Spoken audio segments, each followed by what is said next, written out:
Rainollon here. Today is yet again another build showcase, and it's the Ninkondi Prime.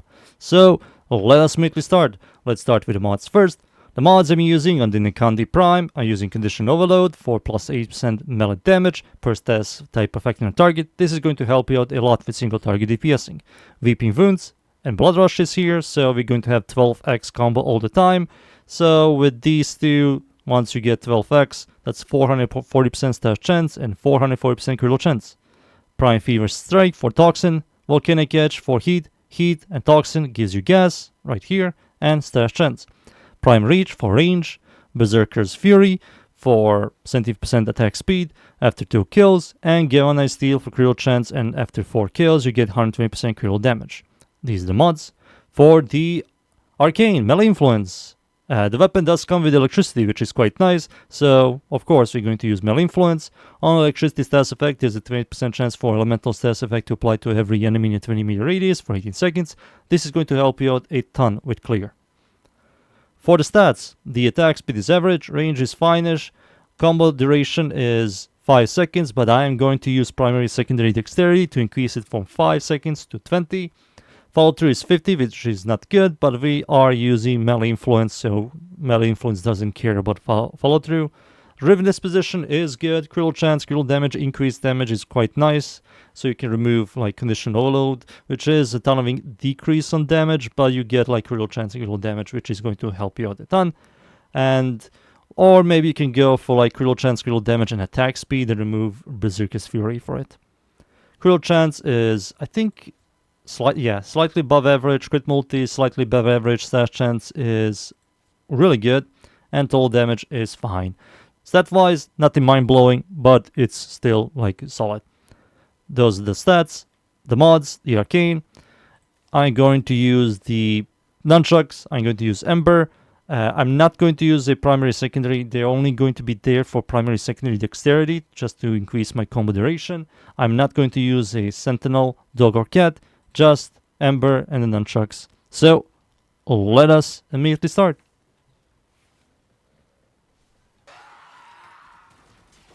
And we are in. I'm up against the corrupted enemies at Void. It's a survival. The map is called Mod. I'm going to show you this build here. And the Ninkondi. So as you can see right now, Influence is spreading electricity and the gas everywhere. I'm slowly generating my combos. Right there, I have 12x. Yep. It's destroying these guys. It's spreading that gas. You can also do a blast setup as well. That also works. But blast kind of likes a large, like, base damage. Not just dash chance. It scales with 30% of the weapon's base damage. And I think these guys have like a average base damage for melee, which I don't know how good it's going to be. Gas is always going to help you out. It's a dot that lingers, so enemies will walk into it and you know, all that stuff. But it works. Both of them will work, I will say.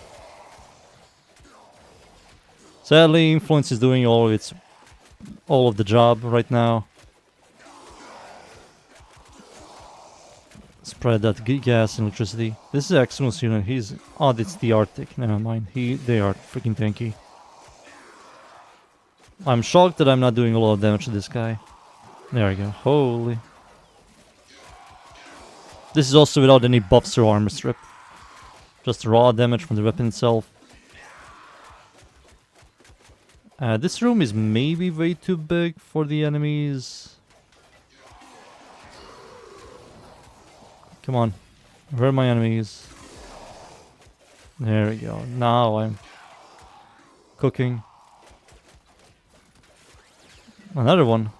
That's the arson. Never mind. I'm shocked that I'm not doing a lot of damage to these guys. I mean, it's gas against the armored enemy, so I can't really complain. Electricity as well. And the slash did get kind of nerfed. After the health and armor changes, it's weaker. So armored enemies are kind of... this weapon is not really designed for armored enemies. If I had like corrosion, maybe.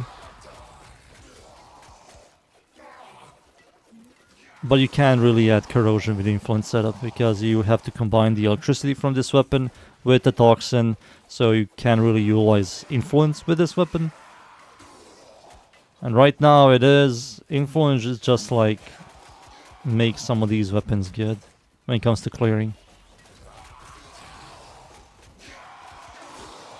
Just spread all of this. I don't know, they definitely will touch influence sooner or later, right? Like maybe they will reduce the range to 10 meters, or maybe they're going to do something like LOS. But I don't believe that's going to fix influence. I still feel like I'm going to still use influence even if the gem LOS will reduce the range by from 20 meters to 10 meters. It just does a lot of stuff right. Where is my Acolyte? Come on, I'm lonely. Nunchucks are just like... It's a massive shame how bad the nunchucks are. So after the melee changes years ago, the 2.0 changes, the nunchucks haven't been... Sorry, they have been quite solid. But they changed the stance, and the stance is like much weaker. And it's also heavily focused on... No! What are you doing? It's also heavily focused on impact damage. And I think that's one of the things that make nunchucks much weaker. And impact doesn't do much. Alright, Vor. It opens up enemies to finishers. I don't know how I feel about that. There you go, Vor. Yeah, Vor is tanky, and also his thing is he's armored enemy, so electricity and the gas are not going to do much against him.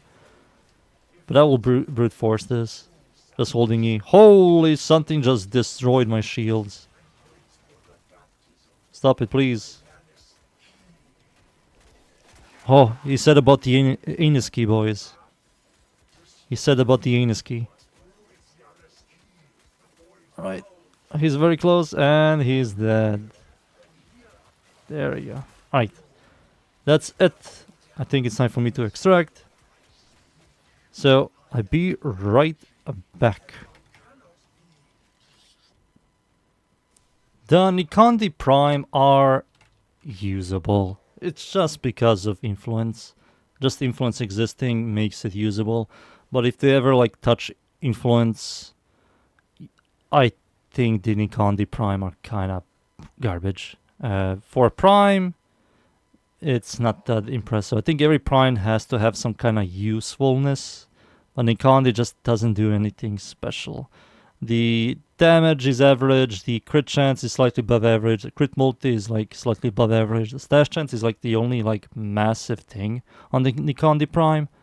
But that's it. The attack, the range is also like whatever. The follow through is bad. It's like heavily focused on impact. It's just, I don't know. It's all up to you. I think the weapon is usable, but if you remove the influence part of it, it's like whatever. Overall, that's the build. I hope you enjoyed the build. Thank you yet again, everybody, for watching. Leave a like, sub, and of course, see you all next time. Thank you. Goodbye.